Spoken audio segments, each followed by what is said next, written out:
He was a Rhodes Scholar. He got a master's degree at Oxford as a Rhodes Scholar. He was someone who could have made literally millions and millions of dollars in the private sector and was very successful. But he returned, he went to work to be president of the Robin Hood Foundation. Some of you know about the Robin Hood Foundation. And in the course of his service at Robin Hood, he raised over $600 million for people in need, lifting them up.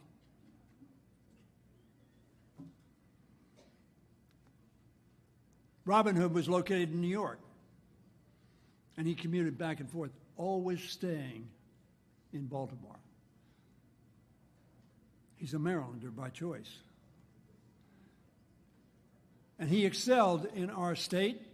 He had a small business that helped educate young people who needed a hand up so that they could get into higher education, as he had done through his experience at the community college. I was not going to endorse. As all of you know, we had a number of extraordinary candidates running for governor. Many of whom you knew: the former Secretary of Labor, Tom Perez, former county executive of Prince George's County, Rashawn Baker, the comptroller of our state, Peter Francho, and others, extraordinarily qualified and capable people. And very frankly, and Weissy and I had talked about it, I thought, I'm going to stay out of this race. I'm going to stay out of this race because I knew everybody that was running. I had worked with them, and they were all really good people. And then as December came and went, and then January came and went, I saw this young man do what I think we need in America, in Maryland, and which I think we are giving to people. And by the way, this regional council is all about telling them what we have done and how much of a difference it's made in their life. And I saw this young man, and I've been in politics now for 120 years, and I said, this guy's got it. And when I endorsed him in March, I said, all of these candidates are good candidates. But I see in Westmore a person who can do what the American people and Marylanders needed. Inspire, inspiration, giving to them a sense of possibilities, giving them a sense that they see me. The governor sees me. An inspirer, and by the way, he is, in that sense, like our leader, Hakeem Jeffries, who inspires people by his message and by his attention and by his focus. This young man, who is now our governor, is already, days into his governorship, making an extraordinary difference and dealing with the theme of his governorship and the theme of his campaign, which is our theme, which is the Democratic theme. Leave no one behind. That was the motto of the 82nd Airborne. It's the motto of our services. It's the motto of our country, but certainly it is the motto of our party. Ladies and gentlemen, if you have a hat on, hold on to it.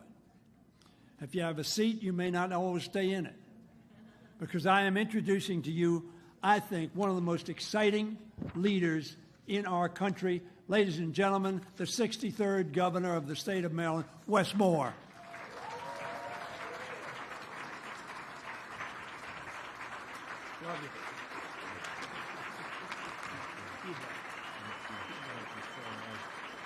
Thank you all. Thank you. Good evening, good evening, good evening.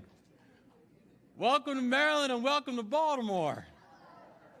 It is good to see you. It is good to see you. And Steny, God bless you, man, and thank you so much for that introduction. And thank you so much for your leadership. I need to tell you all a very quick story. about Steny Hoyer. I was a 27-year-old captain, and I was leading paratroopers. I was in Afghanistan, and we got a care package. And I just say, when you're deployed overseas, getting a care package is a very big deal.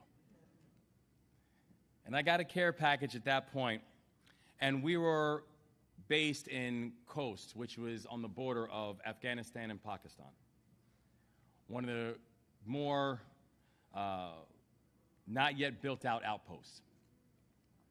And I got a package, and we actually had on our FOB, which is called a forward operating base, we had a makeshift memorial for a group of special operators and Marines who we had just lost about 9 months before.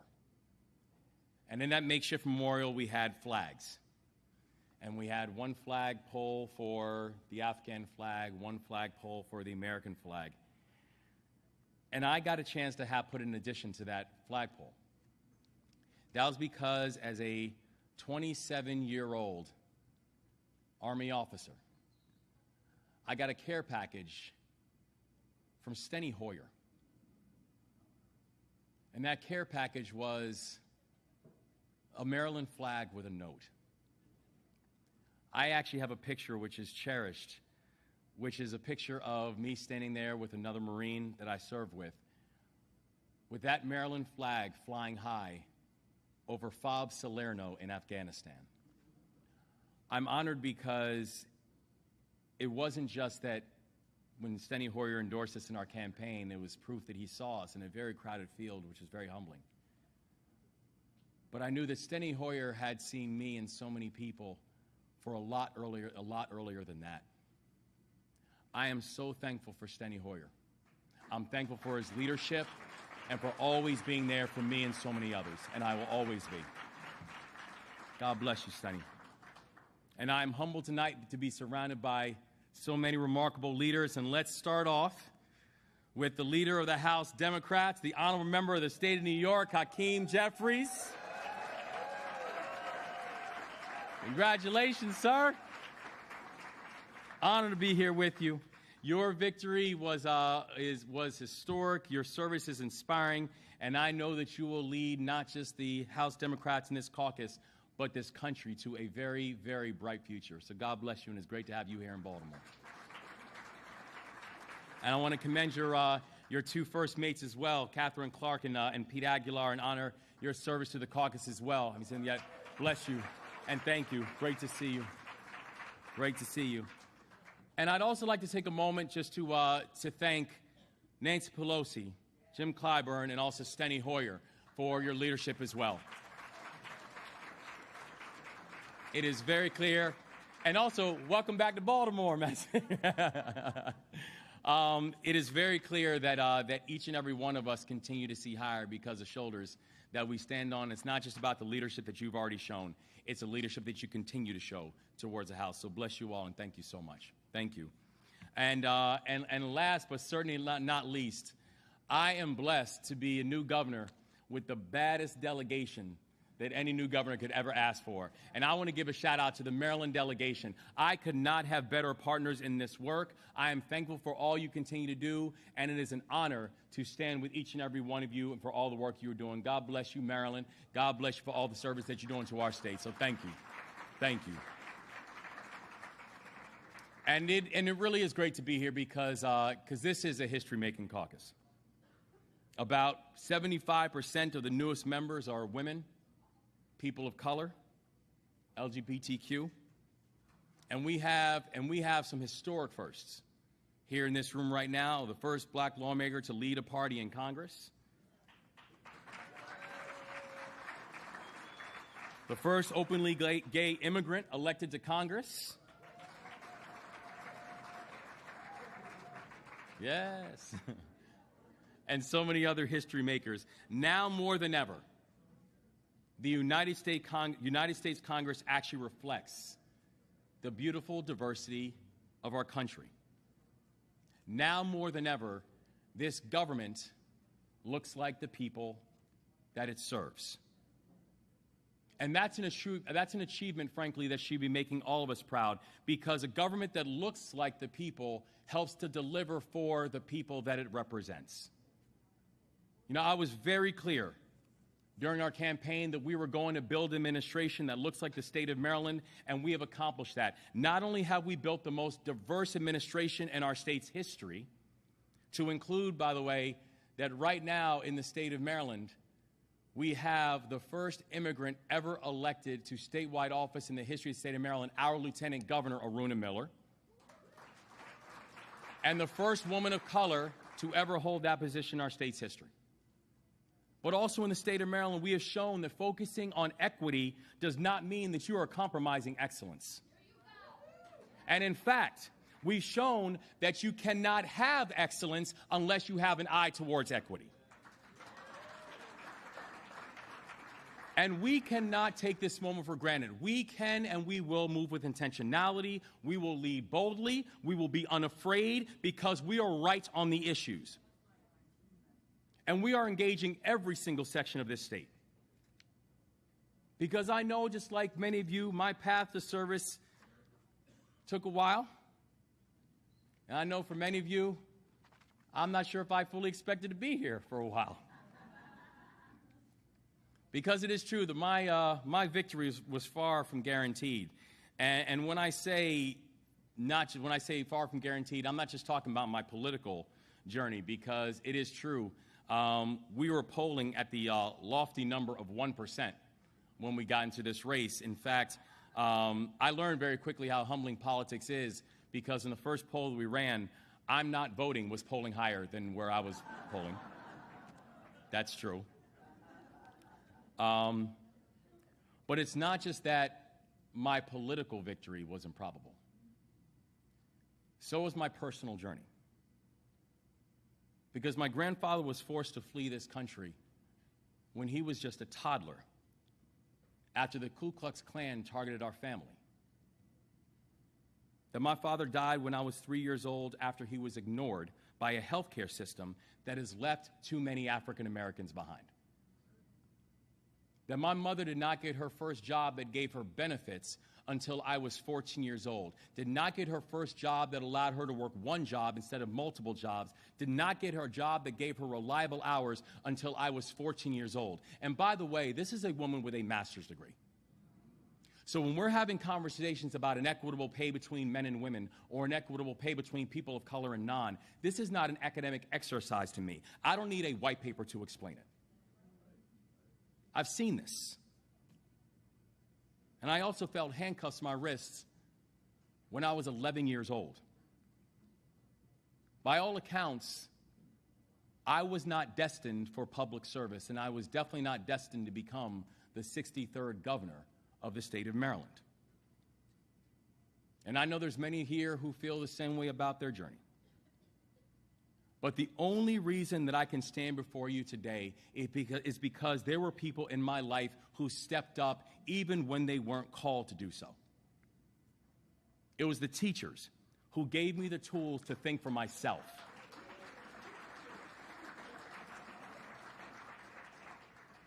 It was the coaches who pushed me even when I wanted to quit. It was the ministers who prayed for me and my family even when there was no clear path forward. Those were the real patriots. Those were the real patriots.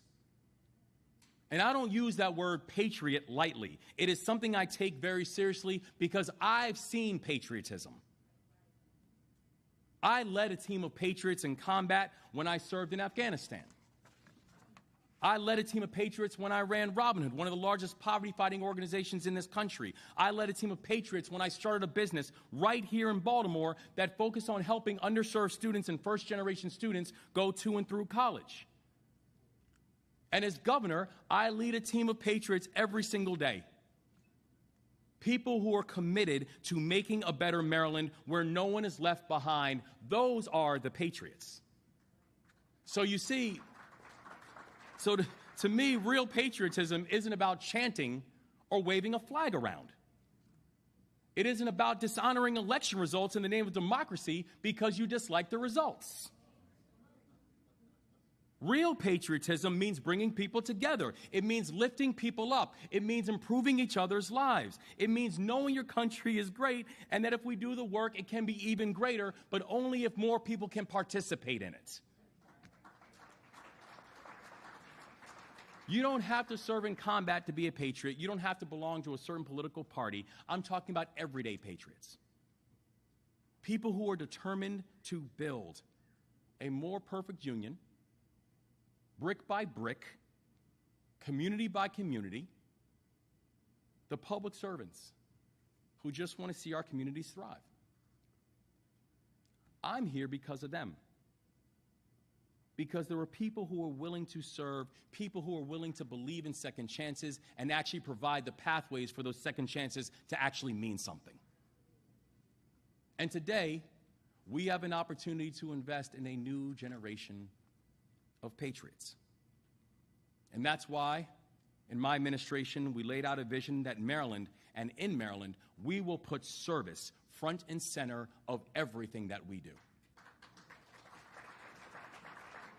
And that's why, on day one, in one of my first acts of governor, I created a new department, the Department of Service and Civic Innovation in our state, that will consolidate and elevate the agencies in our state government that support service in all of our communities.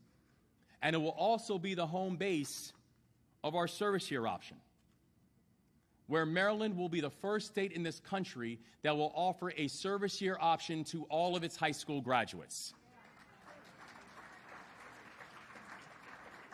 Where all high school graduates are going to have a chance to have a year of service to the state of Maryland, and they can choose however they want to do it. They can work in the environment, they can work in education, they can work in justice reform, they can work with veterans, they can work with animals. It will be completely their choice, and we're going to do it for 3 reasons. The first reason is because I'm a big believer in experiential learning and giving young people a pathway to identify what it is they want to do and give them opportunities to do it.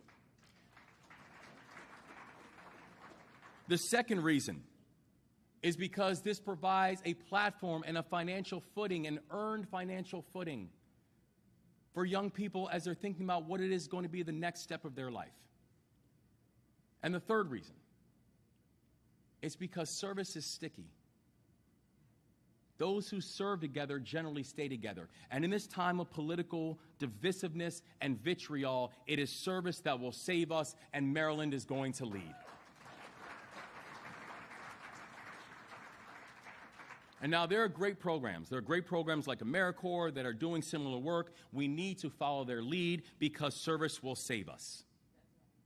Service will help build Maryland and help us to build the kind of workforce that is ready to compete for the jobs of the 21st century. It will nurture a culture of patriotism across all parts of the state. And it will also help us to save one another, to help us to get to know one another. I remember during the campaign trail, I had people who I served with in Afghanistan who came to campaign for me. Many of them who came to door knock were not Marylanders. Many who came to door knock were not Democrats. But they came to knock on doors from Westminster to West Baltimore to simply say, let me tell you about the guy that I served with. We live in a time when civic bonds are frayed, where many feel disconnected and more disconnected from their neighbors than ever before. And I often get asked about what we can do to bring our communities together in this moment of polarization, and my answer is simple. The answer is service.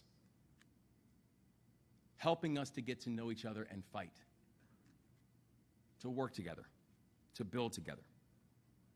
And I believe that we have a shot at nurturing the same culture of service and common purpose that I learned in the military right here in our communities and right now. But in order to get people to serve, we need to present them with a model of service. And that's exactly what the House Democrats are showing. What good service looks like.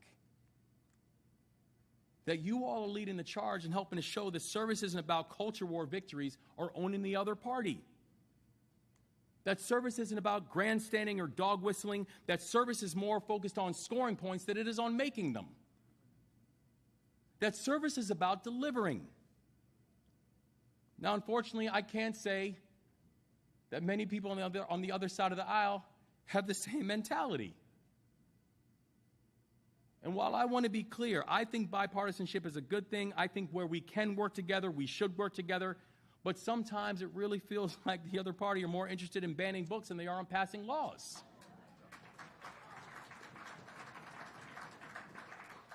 Right now, we're literally talking about individuals who are willing to put the full faith and credit of the United States under hostage, no matter who ends up as the casualties. That's not patriotic. That is irresponsible, and that is reckless. But that kind of cynicism didn't stop this team. That kind of cynicism didn't break your will. And that type of cynicism didn't break you up. You stayed united. You delivered results. And our communities are better because of it. I want to thank all of you, and I want to thank the House leaders who have helped to orchestrate one of the most successful legislative sessions in the history of the U.S. Congress. The bills you passed got signed into law are going to deliver direct support to those who need it most. You passed bipartisan infrastructure law to restore the backbone of our nation with new money for roads and bridges and broadband and sewer systems and ports. And I can tell you, as the governor of this state, let me tell you what that looks like. That here in the state of Maryland, because of your leadership and the infrastructure law that is going to modernize the train tunnel that connects Baltimore to Washington, D.C., President Biden was just here in town to celebrate a new project, the Frederick Douglass Tunnel, which, by the way, is going to create 30,000 jobs in the state of Maryland. That's what that leadership looked like. You passed the CHIPS Act and the Science Act to keep our communities more competitive. Let me tell you what that actually looks like on the ground. In Maryland, our federal labs and our HBCUs will now be eligible for these new investments that you helped secure, and you now unleash the power to truly change lives. On the ground, that's what that looks like. That you passed the Inflation Reduction Act to keep down the cost of prescription drugs for our seniors. Let me tell you on the ground what that looks like. That in Baltimore alone, there are more than 80,000 Marylanders 65 and older. That means over 80,000 Marylanders who now stand to benefit from the provisions that you secured. You did that. You accomplished that. Despite knowing that in order to accomplish it, you might have to go on your own. But I'm here to tell you, as the governor of this state, that these are remarkable achievements, and there are people in this state who thank you for that. The Democrats have rolled out a responsible blueprint for good governance. Democrats help to make sure that we can have a government that honors the needs of the people that it serves, a government that isn't afraid to be bold but isn't willing to be reckless, a government that gives local leaders and mayors and governors the tools they need to develop and support and deliver for our constituents. And this is a model for everything that we do as Democrats and as public servants. You don't have to choose between having a competitive economy and an equitable one. You don't have to choose between investing in public safety and ensuring that there is justice in policing. And we must rid ourselves of this narrative of these false choices and deliver the change that our constituents are calling for. We can deliver policy results that lift up all of our communities. And that's not just about energizing the base, that's about enlarging it. That's my vision for the state of Maryland. That's our collective vision for this party. And that is a mission that we will collectively drive forward. I want to end by just sharing I just want to be clear that I am I'm proud to say that I understand the difference between church and state. But I'm a child of God. And I'm the grandson of a minister, but I'll be brief. But my grandfather, the same person who I told you who was run out of this country by the Ku Klux Klan when he was just a toddler, when his father, my great-grandfather, who was also a minister, was a vocal minister, he was one of these ministers that didn't just teach the Word of God, but he reminded people on earth that they needed to act accordingly, which also meant that there were threats that came that included the Ku Klux Klan that eventually ran them out of the country. And most of the people in my family vowed to never come back to this country. And most never did. But my grandfather did, because he would always say in all of his humility, this country will be incomplete without me. So he came back, he went to an HBCU, he became the first black minister in the history of the Dutch Reformed Church. And ironically, when he became a first, the same threats that started coming to his father started coming to him. And he's stuck. And he would always tell this sermon about the story of Moses. About how Moses traveled and walked and marched for 40 years. Through heat, through cold, through disease, through insect infestations, and led his people all the way to the Promised Land. And when Moses found his way to the Promised Land, when it was within eyeshot, he died. And then Joshua took over from there. And my grandpa would always talk about how Moses must have felt a certain type of way about that, because he marched for 40 years. And finally, when he got a chance to see his glory, Joshua was asked to take over from there. And how he said the Lord must have had a conversation with Moses and told him, job well done. It's Joshua's time. I'm so thankful that I'm in a room full of patriots who understand that now that the baton is in our hands, we're going to run this race. Now that the baton is in our hands, we are going to sprint hard. Now that the baton is in our hands, we understand what we've got to do. That this becomes a unique moment in our country. This becomes a unique moment in this state where we are going to build an environment that those who came before us hope for and those who came after us deserve. That in this moment, we are going to run this race and leave nothing else in us. That when it's time to pass that baton off, there's only one thing that will be said to us. Job well done. That in this moment, despite all the objectives, despite all the challenges, despite all the barriers, I am thankful that this party, that this caucus, in this moment, decided that we were going to push hard and deliver for people, because now that the baton is in our hands, we're not dropping it. So I'm thankful for each and every one of you. I'm thankful that you are here in Maryland. I want you to come back often.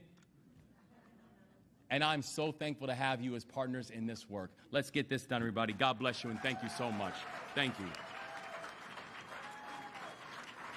Thank you all.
are you? Good, how are you? Great. Did you need something or you good to go? I think we're good to go. Okay.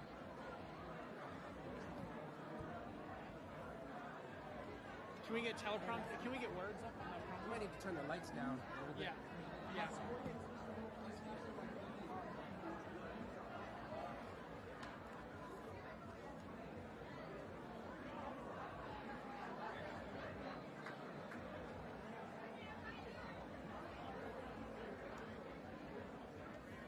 The other. So she's gonna let you see them now, but they're making the change adjustments. That's now. fine. You see them? Can we dim those lights? They're at 60. Which ones do you want them? The ones straight ahead. For light, can we get the ones with the head on shot? Can we get the lights dim give me about 10%? That's intentional. That's 10%. That's about 10. Is that too dark? I think that's way better. I mean, Did you bring him down? Yes. 10%. That shit's so bright though. He's gonna split. Is there a way to bring him down anymore? You want them down more? That's gonna take me below the 60%. It's gonna take me below the 60% because I was measuring right at 60. So you want them below 60? How fast do you have control of him? If he gets up there and sprinting and we need to bring him down, how fast can you pull him down? Can you pull me down 5 more right now quickly so that you see how fast it takes me to move down? I mean, I think that's All right, let's do that. What is that? 55? What is,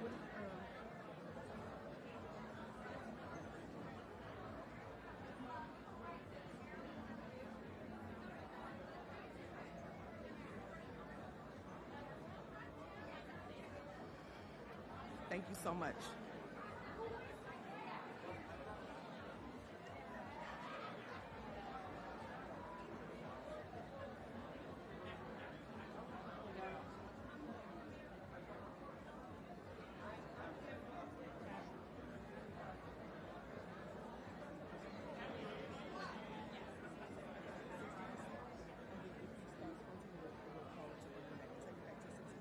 it's still bright.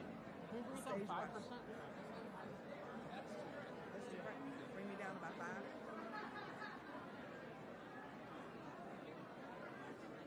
Still a little bright. Bring him down slightly. Bring down another 5. Okay. Let's leave it there. Can we switch to main? You're ready whenever you are.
All right, everybody, I'm headed backstage.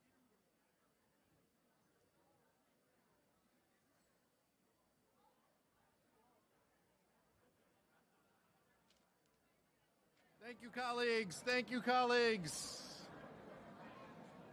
Thank you, colleagues. This feels like a morning caucus already. We're going to have to suspend the Westmore selfie line. Governor, we're going to ask you to take your seat shortly. You'll be seated next to my wife. I'm sure she'll ask you for a couple selfies there too. Colleagues, thank you so much. Governor, thank you. Thank you for those remarks. Let's give Governor Moore another round of applause. for his service to the country, for his service to us. A true, true patriot. Thank you so much. Good evening, colleagues. I'm going to introduce someone who does not need an introduction, but I'm going to do it anyway. No, not that person. That's after this person. Someone who's more than just the ABCs to all of us. He is, as the governor would say, he is a patriot who understands that to safeguard our progress, we need to work with the Biden-Harris administration to continue to work for the American people. Working hand in glove with this administration, he's going to lead our efforts to implement the historic legislation that we have passed in the House. Ladies and gentlemen, our leader, the pride of Brooklyn, Hakeem Jeffries.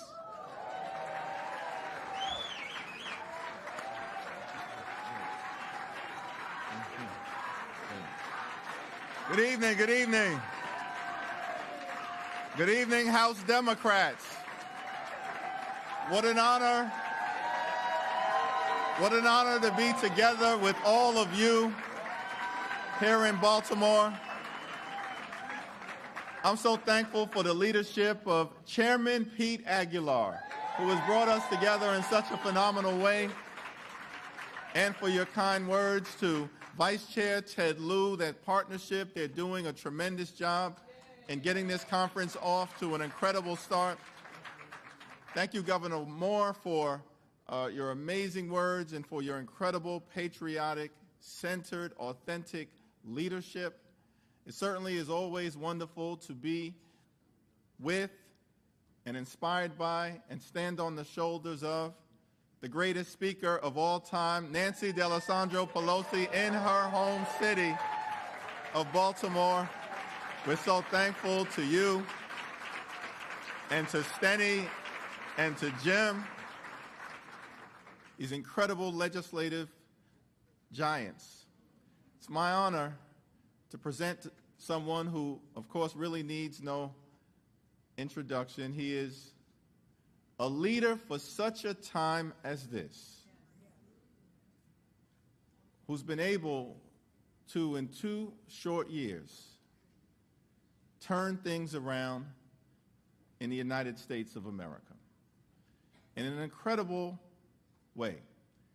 Doesn't just happen by accident. It requires leadership and intentionality and focus, particularly given the extreme nature of the opposition that we all have to confront. But the Biden track record is a phenomenal track record of accomplishment.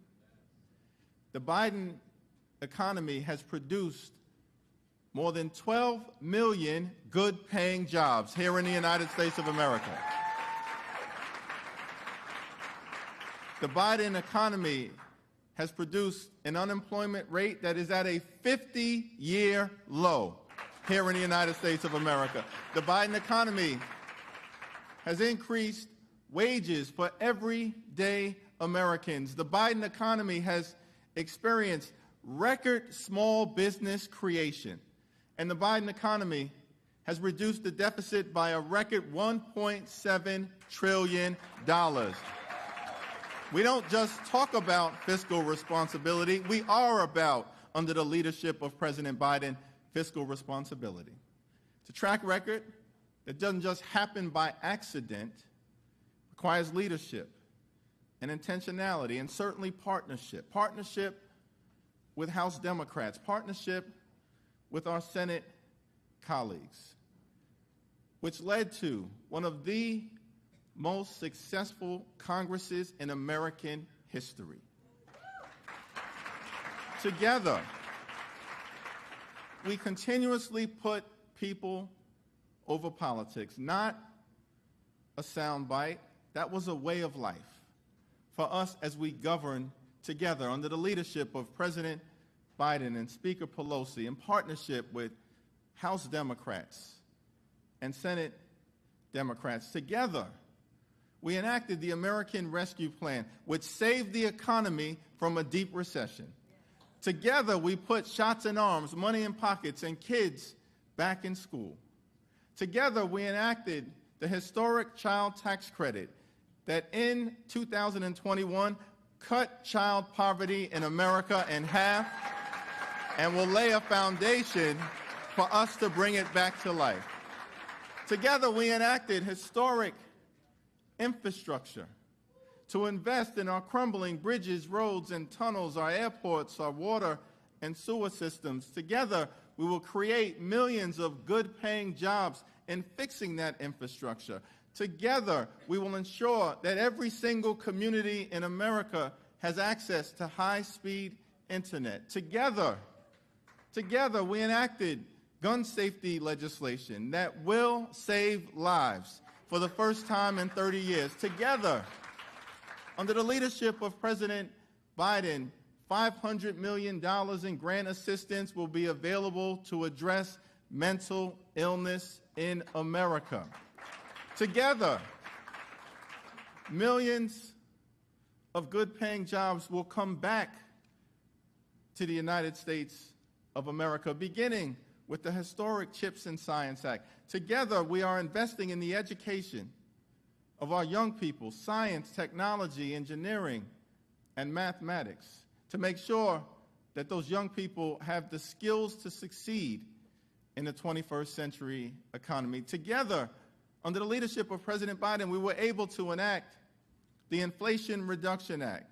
Together, we've struck a dramatic blow against the climate crisis. Together, we've set our planet on a sustainable trajectory forward. Together, we're standing up a clean energy economy. Together, we strengthen the Affordable Care Act. Together, we're driving down health care costs. And together, we're driving down the high price of life-saving prescription drugs for millions of Americans. A historic track record of accomplishment to build upon because of the leadership of President Biden in partnership with all of you to put people over politics and deliver big results for the American people. Together, an economy that is being built from the middle out and the ground up.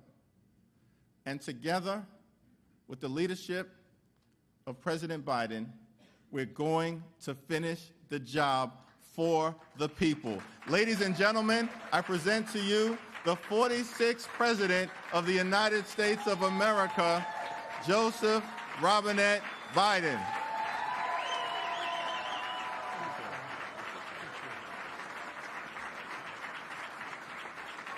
Hello, hello, hello.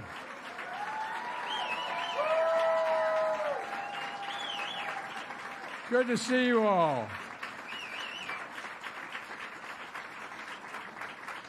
And it's good to be almost home. Leader Jeffries, thank you for your partnership and your leadership. And Pete, thanks for organizing this retreat and having me here. You know, she couldn't be here tonight. I know Whip Catherine Clark, who I spoke to before I came up, is here in spirit. I also want to recognize the greatest speaker in the history of the United States of America. I think I coined that phrase because it's true, because I worked with her for so long. Nancy Pelosi. Nancy, stand up.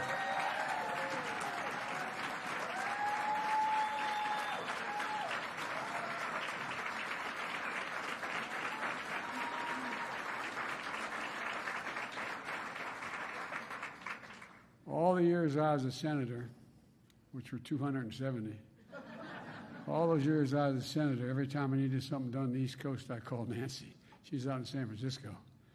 But Nancy has incredible, incredible power here in the East, particularly in Maryland, particularly in Baltimore. And so I just want to thank you for everything you've done for me as well, Nancy. It's great to be here with the incredible caucus, such a strong and diverse group of leaders. And it is strong and diverse. I ran for president, literally, not figuratively, to build the economy from the middle out and the bottom up, not a joke. I was so sick and tired to talk about trickle-down economics. I know in my household, not far from here, a little further north on 95 in Wilmington, not a whole lot trickled down on our kitchen table. Now, I'm serious. Just think about it. Not a whole lot. But working together, we made historic progress toward that vision of building from the middle out and the bottom up. And the people in this room are the reason for that. It's been one of the most successful united caucuses we have ever seen. And you all stick together, thank God. And look what's already happened in all these off-year elections, these state legislative races. And by the way, we got a new congresswoman in Virginia. Well, look,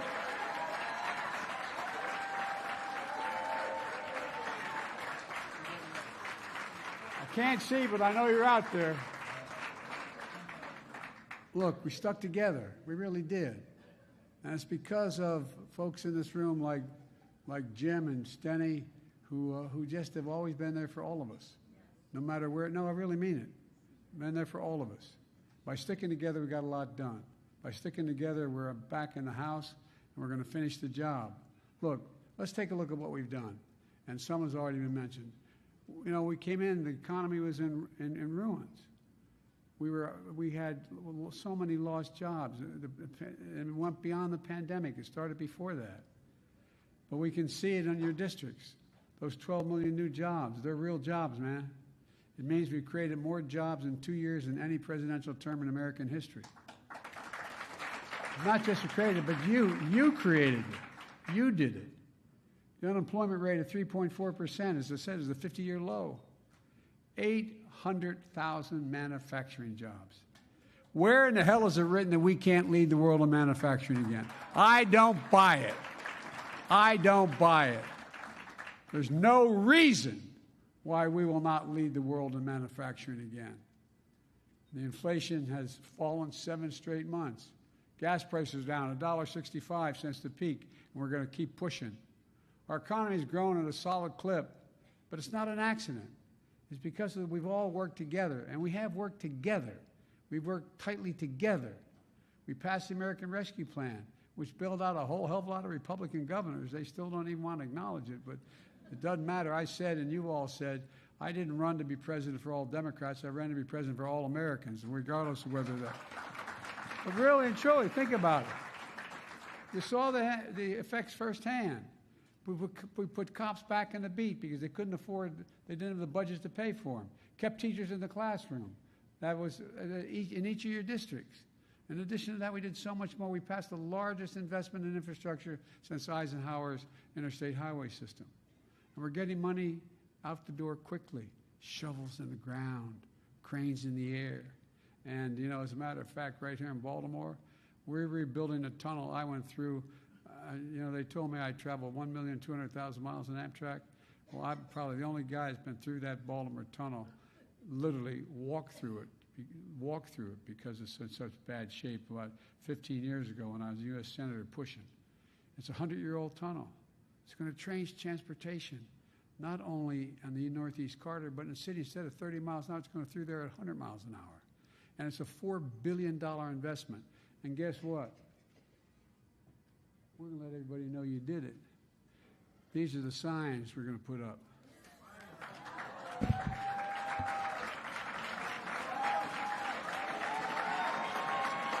We're naming it the Frederick Douglass Tunnel. Look, I was telling the guys backstage, you know, if we did nothing but implement what we've already passed and let the people know who did it for them, we win. But we're way beyond that. It's not just about winning. You know, I've joined many of you on the groundbreakings. There's over 20,000 projects already. Have already been funded.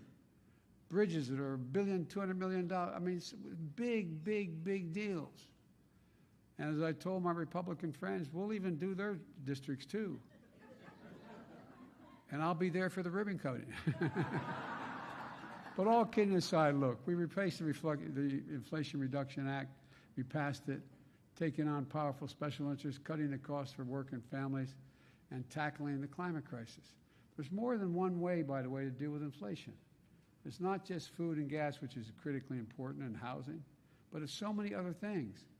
My dad used to say, no kidding, and Steny knew this, but I think he even knew my dad. My dad used to say, Joey, my dad was around a long time. It wasn't that long ago. Stenny and I have been partners for a long, long time. I kid Stenny. I said he represents Western Delaware and the Eastern Shore. But all kidding aside, you know, it's just about at the end of the month, do you have anything left over after you pay all your bills? Do you have anything left over? Do you have a little bit of breathing room? Well, that's what we've been about. There's more than one way to deal with family inflation, and that's to deal with the things that fundamentally affect their everyday cost beyond the traditional measures of inflation. You know, by making a $369 billion investment, we're moving in a direction to fundamentally change the way in which, literally, to save the planet. In addition, we're finally giving Medicare the power to negotiate lower drug prices, bringing down the cost of prescription drugs. Nancy and I have been fighting to do that for years and years, and we finally beat Big Pharma because we stuck together. We stuck together. You know, and by the way, this had a byproduct. You know, I love your Republican colleagues you have to work with, the mega Republicans. They're amazing. They're really amazing, their calculations. They say Biden and the Democrats, because they brought down the price of drugs, they're increasing inflation. Well, it has the advantage not only of people being able to live longer and better and be able to afford their prescription drugs, but guess what? It reduces the deficit $158 billion. Don't forget that part to tell people. It's not just that you pay less for the drug. It means that the federal government isn't paying for the federal government's not paying for those drugs for Medicare. Almost $160 billion saved, reduction of the deficit. We passed the CHIPS and Science Act, which has led to a commitment over $300 billion in investments in manufacturing in the United States. You know, when the Korean company, SI, said, I was in Korea, South Korea, asked them, why were they investing in America? You know what they said for real, the CEO? Because you have the best workers in the world and it's the most secure investment I can make anywhere in the world. Don't forget that, folks. That's why people are coming here. They're coming here because of who we are. We made it clear to folks, if you want to participate in the CHIPS program, you also have to provide for child care for your employees. It matters. That is a government that saves money in the long run. That saves money. And folks, you all know how much we've gotten done, but a lot of the country still doesn't know it. That's why the big job in front of us is implementing the laws we passed so people start to see it in their lives, all the benefits that are there because you produced it for them. You stepped up and got it done. Remember, everybody told us there's no possibility of us doing these things. Remember that? Everybody. You know, I promised to partner with you and coordinate with you to make sure the implementation of these laws is done efficiently and effectively. And let the American people know who did it as they feel the benefits of the investment. You did it. You tell us what you need to help us understand the impact that it's having on all of your district and your folks. You know, and we're going to get it done. That's why I created the Invest in America cabinet. Took my cabinet members, all of them, and subset that focused on just implementing what we're doing. Secretary of Commerce, Labor, Transportation, Treasury, Energy, Health and Human Services, and Environmental Protection Agency. They're the ones who are working together and meet regularly. And I want them to meet with your guys. You put together a group, if I'm not mistaken, Stenny, to be able to work together because we got to get it done. Plus, I hired 2 senior advisors. Both of them were pretty damn good. Mitch Landrieu, the former mayor down in Louisiana, and John Podesta, in charge of carrying out the bipartisan infrastructure law and the Inflation Reduction Act. They'll be here tomorrow, both of them and the bulk of my cabinet members, to discuss with you exactly how we're coordinating this. And it really is important how we do it. And we get it out, we get shovels in the ground, we let people know what's happening, and we change their lives. And they know it when they see it. And they'll see it and they'll know why we did it. Now, we're going to bring together every element of the federal government to invest wisely and quickly. In the process, they'll attract more private sector investment as well to get the best possible results for American workers and American families. And we're going to let people know. We're going to get this done. We're going to let them know, though, We're going so far as to print signs, as indicated, that let people know who's bringing in this project, why it's happening. And Stenny, thanks for the work you're doing in this coordination as well. We just really have to make this thing sing. Some of it's happening already. Factories are opening all across your districts to build semiconductor chips, electric vehicles, advanced battery technology that's going to power these vehicles.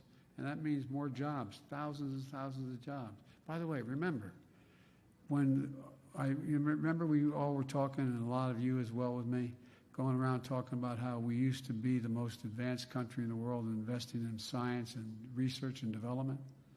Well, we dropped to number 8. We used to be number 1. That's where this CHIPS and Science Act comes in. There's $300 billion in investment committed. $300 billion. And you know what? Like the plant outside of Columbus, Ohio, and that what I call the Fields of Dreams. There are 1,000 acres there. Intel's building a facility. They're going to spend a total of, I believe, it's $12 million bucks, or 13, I think it is, billion. And they're going to build 2 fabs, they call them, factories. Well, guess what? The prevailing wage for the 7,000 construction workers is going to make a big difference because it generates a whole different economy as well.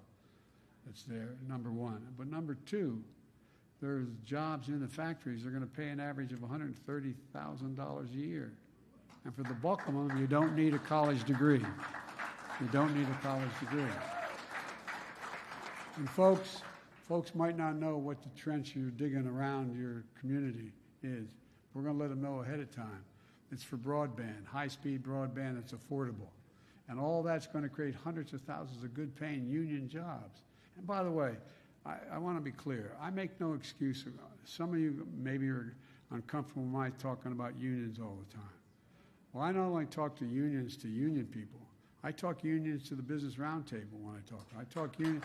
For this, keep this in mind.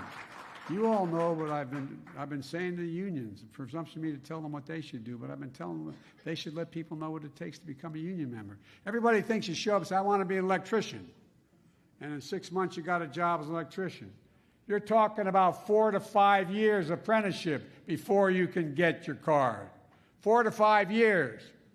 Every one of these unions, every one of them have apprentice programs that range 4 to 5 years. It's like going back to college. You get paid part of your salary, but you don't get it all till you finish your apprenticeship and become a full-blown member. And what I said to the business, I think it was a Business Roundtable I was talking to in Washington, and they asked why I was so pro-union. I said, for you, it's cutting your cost. They looked at me, how's that happen? They happen to be the best trained workers in the world. That's a fact. And when the union plumber puts it in, it lasts. It lasts. And so, folks, we shouldn't make any excuses. It's going to save businesses money as well and the American public.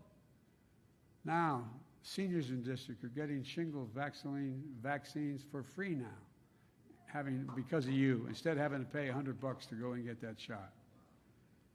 And, you know, we took on Big Pharma, as you well know. You took them on. You got beat up doing it, too. So many of them. So many. Now, so many people get insulin. But guess what? Instead of $400 to $500 a month, they're going to pay $35 a month.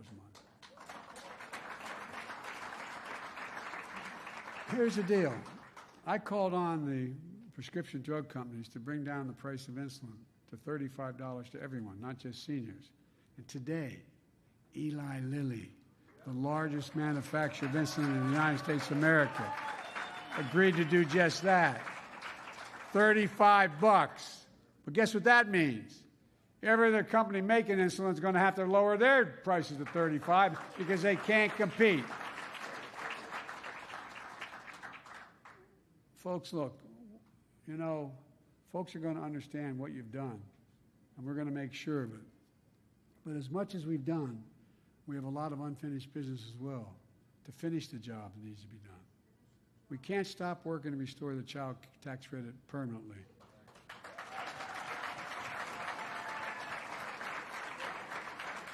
I know I may make some of you uncomfortable, but That little state above me, Delaware, is has the highest rate, one of the highest rates of gun ownership. But guess what? We're going to ban assault weapons again, come hell or high water. And high-capacity magazines. When we did it last time, it reduced mass death. Nobody, including the people who make a very good salary, for example, think the tax system is fair. Go ask anybody. Ask your friends or acquaintances making $200,000, $300,000, $400,000, $500,000 a year. Is it fair? They don't think it's fair. For example, when this administration started, there were a little over 600 billionaires in America. Now there are about 1,000. They should be paying a higher tax rate than a school teacher, a police officer, someone who works as a nurse. It's about 3% they're paying. And by the way, the reason we were able to do all we did and still reduce the debt $1.7 trillion is a simple proposition. There were 500, I guess, 35 or 50 companies that made over $500 million a year in the Fortune 500. And guess what? They paid zero in federal taxes. And we did an awful thing. We said you're going to have to pay 15%. God forgive me. 15%. But every minimum 15%. And that was enough to do what we've done so far and still reduce the debt. There's so much more to do, though. We need to come together on police reform and immigration reform. We need to protect voting rights and the right to choose. Ladies and gentlemen, we got to reinstate Roe v. Wade and pass it nationally. We really do. And look, I know as well as you, the MAGA Republicans are not going to get on board for most of these things. But that leaves a lot of Republicans that are still left. No. By the way, watch. I predict, watch what happens. Republicans can help make a significant majority in some of these things. You know, remember when I ran for office, I said I was doing it to restore the soul of America, bring back some decency, build the middle class, the backbone of the country, and unite the country. And everybody said, you're never going to get anything done bipartisanly. They told me you couldn't get anything done in a bipartisan way over the past 2 years, but we did. The infrastructure bill, the CHIPS and Science Act, the PACT Act, the Gun Safety, the Marriage Equality Act, they're all bipartisan. It's hard as hell, I acknowledge, but it's there. And, you know, a little bit of more Marjorie Taylor Greene and a few more, you're going to have a lot of Republicans running our way.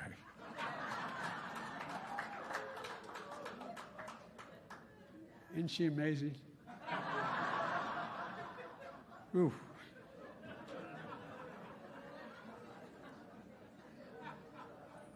Ours, the reason she was very specific. I shouldn't digress probably, but I've read. She was very specific recently, saying that a poor mother who lost 2 kids to fentanyl, that I killed her sons. Well, the interesting thing is that fentanyl they took came during the last administration. Look, folks. Anyway, I don't want to get started. Look, so what we did in the past 2 years, whenever possible, we should work on both sides of the aisle, get as much done as we can. We got to bring the country back together again. You know, there are areas where we should be able to agree, like protecting Medicare and Social Security, cutting the deficit, paying America's bills. That's why during the State of the Union, I was pleased to see so many Republicans stand up when I asked them to join us in rejecting cuts to Social Security.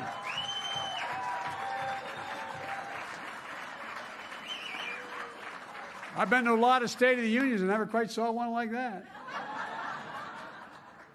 But they all stood up. But the interesting thing is, they won't be able to forget, it's all on camera. All kidding aside, it was amazing. And then there's Senator Rick Scott, the guy who's been saying for a year he wants to cut Social Security, Medicare, now says, never mind. That's what he's saying. And he says he actually agreed with us all along. He really didn't mean what he'd been saying. Well, like I said, I believe in conversion. Maybe they found religion. I sure hope so, but I'll believe it when I see it. While Republicans talk about the deficit, we're doing something about it. Working with, really and truly. I mean, anyway. Working with all of you, we cut the deficit by $1.7 billion in 2 years, the largest deficit reduction in American history. And when I introduce my next budget, which is going to be on the 9th, you're all going to see it. We've been working with your leaders on various aspects of it. We're going to cut the deficit by more than $2 trillion over the next 10 years. So look, we're not going to sit here and be lectured by those folks about fiscal responsibility. Nearly 25% of the entire national debt, which took over 200 years to accumulate, nearly 25% was added by my predecessor in 4 years. 25% of the 200-year debt. When you add it all up, all the proposals our mega Republican friends have offered so far, it would actually add another $3 trillion over the debt over the next 10 years if they stick with what they're saying. So, folks, look, they're sure not acting like the party that cares about fiscal responsibility. Because the truth is, if you look at their record, it's clear they're not the party who cares about fiscal responsibility, especially not when they're threatening our economic recovery by manufacturing a crisis over whether we're going to pay our debts, our 200-year accumulated debt. When I met with the new speaker, it was a decent meeting. He seemed like a decent guy. He made it real clear how he wants to proceed. He says he won't raise taxes on anyone, on the wealthy or big corporations. He just wants to cut programs. And what I suggested was, instead of making threats about the debt, which would be catastrophic, let's just lay out our budgets. So I agreed that I'd lay down mine on March the 8th, March the 9th, I should say, and he should do the same thing. And we should sit down. It'll be interesting to see what they want to cut and what their numbers add up to. Are they going to cut Medicaid? Are they going to Affordable Care Act? They're going to cut Medicare, veterans benefits, aid to rural communities? Well, we're going to see what they're going to do. But here's how I see it. Under my predecessor, Republicans in Congress voted 3 times to keep paying America's bills without preconditions and without a crisis. They paid America's bills then, so why won't they pay them now? Well, they didn't throw the country into crisis then, and they shouldn't do it now. If they wouldn't inflict pain on the American people then, why would they do it now? Well, the answer is real simple: politics. But I'm not going to be part of it. They've got no business playing politics with people's lives and our economy. Working with all of you, we're not going to let them either. Look, the question that the MAGA Republicans have to answer is this: are they going to pay America's bills that are already accumulated? Not what we're proposing to spend, already accumulated. Or are they not? Are they going to pay the debt? Are they going to default? It's pretty simple. So let's be real clear about one thing. There is no actual crisis here. This is entirely a crisis of their making if it occurs. Democrats believe in paying America's bills. So the American people will rest assured the Democrats will stick together on this. And folks, here's the bottom line. Our plan is working.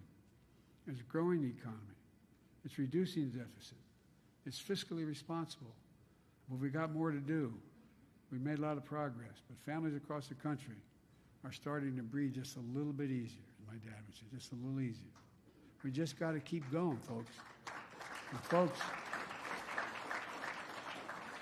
working together, I know we will. Again, to quote my dad, he used to say, Joey, a job's about a lot more than a paycheck. It's about your dignity. It's about respect. It's about being able to look your kid in the eye and say, honey, it's going to be okay. I'm not making that's what he would actually say. And we weren't poor. My dad was a middle-class wage earner. He didn't go to college, his great regret, but he managed a dealership. My dad, we lived in a 3-bedroom house, and as things were being, suburbia was being filled in with new developments, we had 4 kids and a grandpa living with us. We thought we were just fine. But my dad used to talk just about a little bit of breathing room, a little bit of breathing room. Well, that's what you've done. You provide a breathing room to an awful lot of people like my dad in the house I grew up in. So I want to thank you all. And I really mean this from the bottom of my heart. Thank you for sticking together. That is our answer. Ladies and gentlemen, love you all. Thank you very much. I'll turn it back over to you.